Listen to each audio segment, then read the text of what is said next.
Welcome back to another episode of Harmonious at Lunch, the show that fuels your business success. I'm Brandon Gano, your host and guide through the world of harmonious business growth. Today, we're unlocking powerful strategies with industry experts to help your business thrive. If you're a business owner, entrepreneur, or executive, you are in the right place.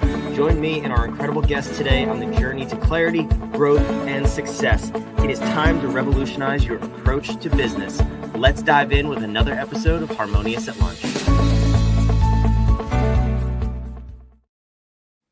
Welcome back into some more bite-sized business advice. And I have what I think is going to be a really fun episode today, a little change of pace. We're going to talk about memes and marketing. And I have the one and only meme lord with us today, Drewbie Wilson. Welcome to the show and thank you for being here.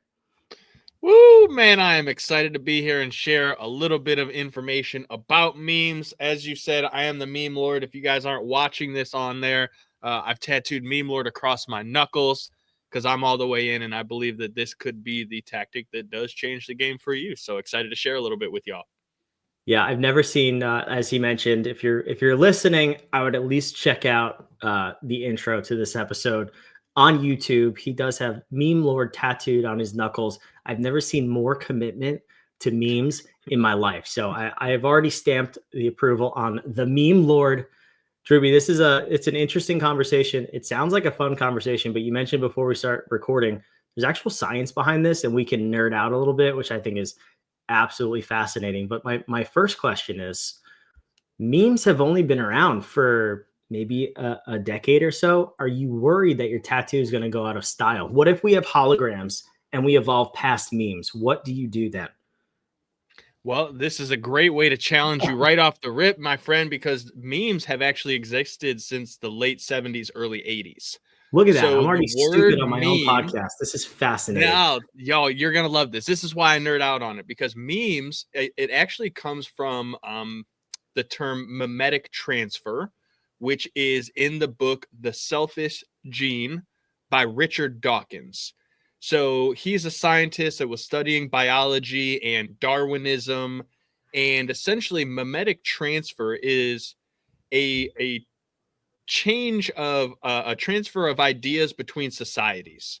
So for the example, the science example is like, hey, if you have a group of monkeys on one side of the island and they exist, and there's another group of monkeys on the opposite side of the island, but the island monkey group B, they happen to use rocks to crack open the coconuts.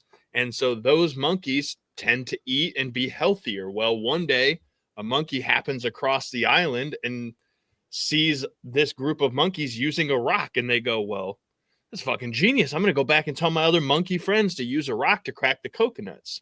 That's memetic transfer. It's the transfer of information from one society to another. It's like when we're kids.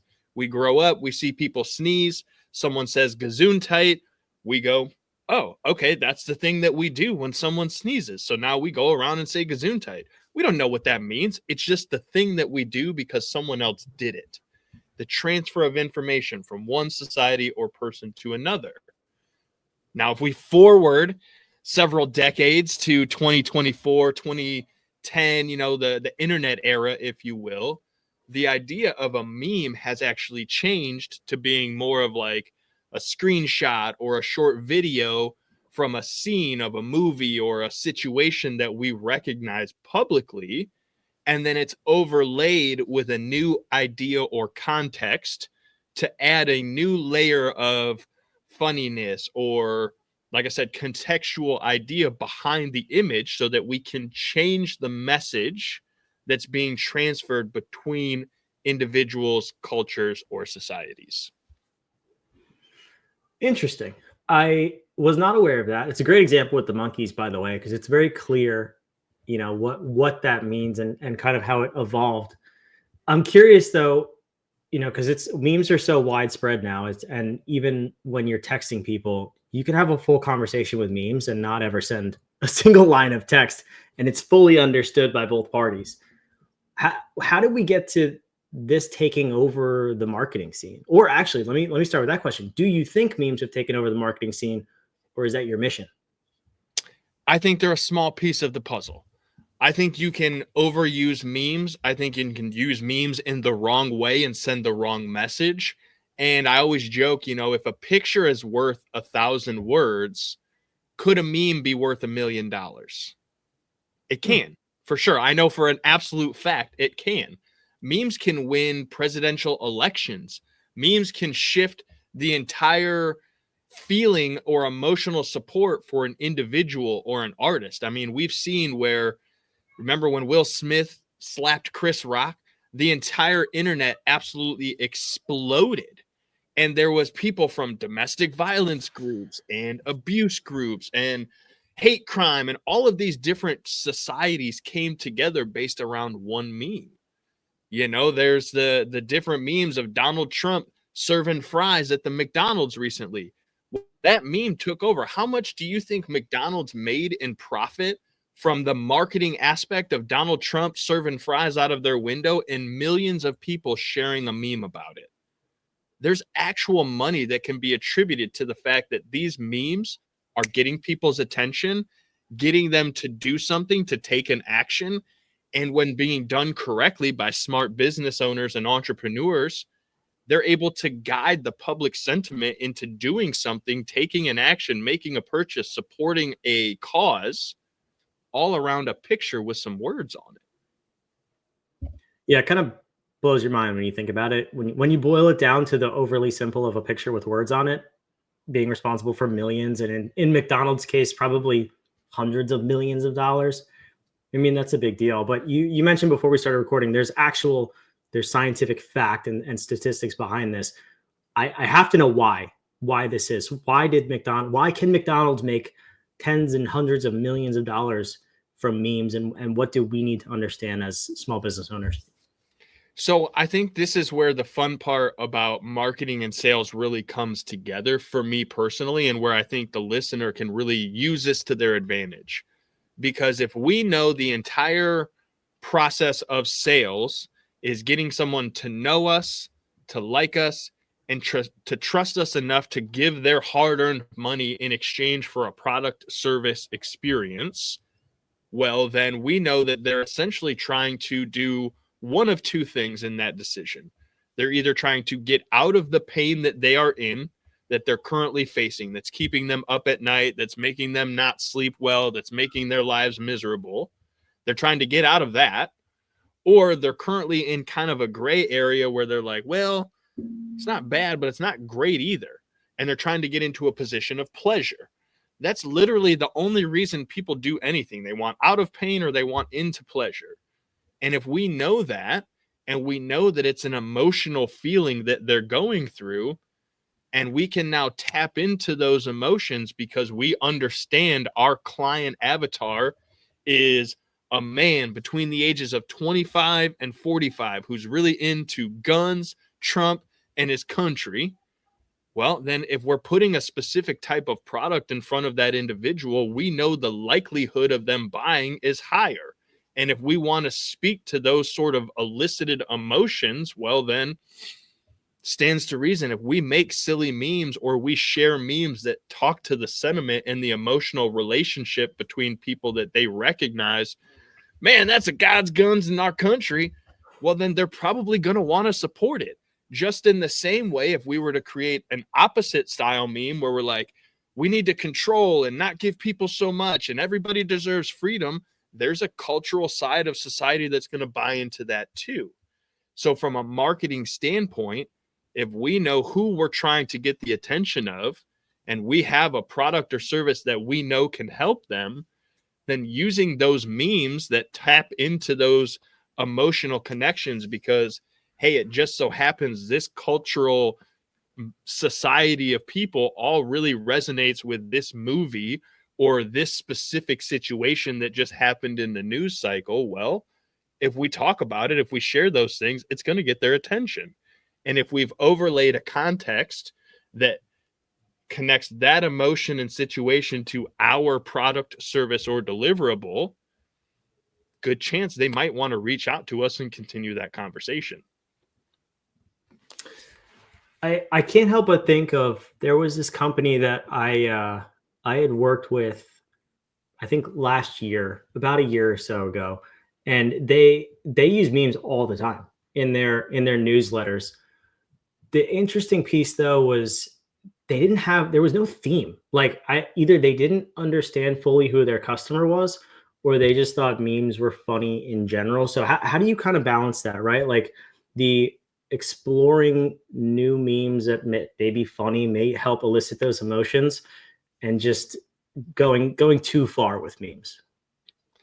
Yeah, that's such a great point, because I've definitely had people that have gone through some of our training programs that we cater to memes. Is like closer memes is how we teach people this process. And one of the first things I say is don't overdo it. Too much of anything is no longer a good thing. It becomes like an overwhelming it's just too much. And so where I think you have to understand is it does come back to the basic marketing premise of whose attention are we trying to get? Why are we trying to get their attention? What specifically are we trying to get them to do once we have their attention? And what's going to happen if they do that thing? Because that is like the ultimate foundation of marketing, is get attention, get them to do the thing, and then get a result, which is typically making money or providing a service or whatever. So the same thing needs to occur with a meme. If you're going to share a meme, what is the intention? What is the message that you're trying to get across? What is the next step for them to take if they do have an emotional connection to it? Because if you're not creating a clear path, like you said, you're causing confusion. You're basically making it to where they don't know what to do next. And so you have all of this potential that ends up getting wasted because attention spans are short. And while you might have that quick 8 seconds from sharing a meme, if it's not directing them in the path that you want, you're ultimately just creating another roadblock for yourself. You're creating an open loop, and people, they don't really like open loops. They want to know how the series ends. That's why they keep coming back. So it's important to give them that opportunity to understand what the next step is once you've got their attention with the meme. Yeah, that makes sense. And I can't help but think about I guess another side of this conversation too is some memes are just so overused that you can't really attribute it to any one person or company, right? It's recycled over and over, whether it's a video, like you said, an 8-second video, or it's an actual picture. How do you, as a brand, balance the trendy versus the original? Well, I love that question. And for me, I think it's a balance of both, because if you watch, all trends come in cycles. For a long time when we were kids, it was Jinko jeans. How wide can you get the bottom of your jeans? And that was like in the 90s. But before that, people thought that's stupid. No one wears big jeans. It was all skinny jeans and like breakaway pants in the 80s, the all that. But if you went before that, it was bell bottoms. But they weren't, it was different. Bell bottoms aren't Jinkos. That's a different kind, if you asked, they're going to say it's two totally different trends, but it's really not. It's how wide are the bottoms of your pants? That is the trend. So if you think about memes, yeah, I want to stay hip. I want to see what's new. I want to see what's trending and being talked about in the current cycle. Because if we're using, to get real nerdy, the algorithms and the way the social media channels are designed is to catch what's hot, what's new, what's trendy. So we need to know those things, but it doesn't take away from people love the classics. Why do people still listen to songs from the 80s and 90s? Because it takes them back to an emotional connection, a situation, a memory, something that to them has meaning, has value. So memes are the same way. If you know your audience and you want to touch on a certain emotional connection or feeling, and you can go and pull a screenshot or a video clip from something that audience specifically will go, these are my people. Well, then you can use that old school feeling and emotion to pull it out and get their attention, because you know how they think a lot of times better than they do. I like that example too, because it kind of hits on your earlier point. If you were to go back and listen to music from the 80s or 90s, or if you're younger, maybe from the 20 teens, that hurts me a little bit to say, but but anyway, if you keep listening to it, it doesn't bring back those emotions. They fade over time, right? So it's not every line of text needs to be a meme in your emails. Shout out to you, company I was talking about before that I will not name on this show. But this is a cool conversation because I think there's a lot of power. You've illustrated the power in using memes in your marketing if it's done right. And I think people need to really look at their strategy before they just jump right into it. That being said, where can the listener learn more about you, understand how to do this better in their marketing? The number one thing that they could do is share this episode on social media first, and then tag Drewbie is us my at Call the favorite Damn guest Leads ever for saying that. Oh, well, thank you. The reason I say that, though, is because if someone spent their time, which is your most valuable asset, like we all know how to make more money, bro. Like that's not new. We know how to do that. Time, energy, and effort are the only things we can't get back. So if they've invested a little bit here today and gotten value, them sharing this on social media and tagging at Call the Damn Leads, that tells me that they got something out of it. So I'll purposely follow up and reach out to them and call the damn leads myself and say, hey, thank you so much for sharing this. That's value to me. What can I do to exchange that? Because if they do that, I know they'll learn. Someone else will learn, which brings value to you and I both for our time invested to be here. After that, you're going to get retargeted because I'm great at marketing. So if you interact with our stuff at all, you're going to see callthedamnleads.com pop up in your news feed somewhere. And so that to me is the best thing that you can do because it does tell me and Brandon that you got value out of your time today and then allows me to do what I do as a great salesperson and marketer and show you our stuff henceforth forever. Can we just talk about that for a minute? That was one of the greatest call to actions I think I've ever heard on any podcast, and I'm grateful it was mine. You added value to me because you want people to share the episode. You're getting them to come over to you and think they're contributing to both of us, and then they get remarketed forever. But you were so honest and upfront about it, they can't even feel bad. That was brilliant. It's easier that way, man. You know what? You didn't need to listen to the first 17 minutes of this episode. That was your little masterclass from this episode. Drewbie, thank you so much for being here. This was fantastic. I appreciate the opportunity. I hope you guys crush today with that knowledge. Thanks, man. All right. For those of you watching, listening, wherever you are, callthedamnleads.com. It's on the screen. It's also down below in the show notes or description on every single platform. Make sure you subscribe. We want to have you back. I'm not as complex as Drewbie is. I don't know all the remarketing stuff. So I'm relying on you to hit subscribe so we can feed you more information on how to grow your business tomorrow because we put out 5 episodes a week. We'll see you on the next episode of Harmonious at Lunch.